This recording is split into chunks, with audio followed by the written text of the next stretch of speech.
সাজিদ এবার হাসলো, এসে বলল, স্যার ঠিক একইভাবে আল্লাহ তাআলা মানুষকে সৃষ্টি করেছেন ভালো কাজ করার জন্য। আপনি যেরকম ডুবুরিকে বিশেষ যন্ত্র বানিয়ে দিয়েছেন, সেরকম সৃষ্টিকর্তাও মানুষকে অনুগ্রহ করে হাত, পা, চোখ, নাক, কান, মুখ, মস্তিষ্ক এসব দিয়েছেন, সাথে দিয়েছেন একটি স্বাধীন ইচ্ছা শক্তি। এখন এসব ব্যবহার করে সে যদি কোনো ভালো কাজ করে, তার ক্রেডিট স্রষ্টাও পাবেন। যেরকম বিশেষ যন্ত্রটি বানিয়ে আপনি ক্রেডিট পাচ্ছেন। আবার সে যদি এগুলো ব্যবহার করে কোনো খারাপ কাজ করে, গর্হিত কাজ করে, তাহলে এর দায়ভার স্রষ্টা নেবে না। যেরকম ডুবুরির ওই অন্যায়ের দায় আপনার উপর বর্তায় না। আমি কি বোঝাতে পেরেছি স্যার? ক্লাসে এতক্ষণ ধরে পিনপতন নীরবতা বিরাজ করছিল।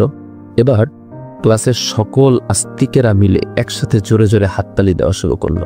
স্যারের জবাবের আশায় সাজিদ স্যারের দিকে তাকিয়ে আছে। স্যার বললেন, আই গট দ্য পয়েন্ট।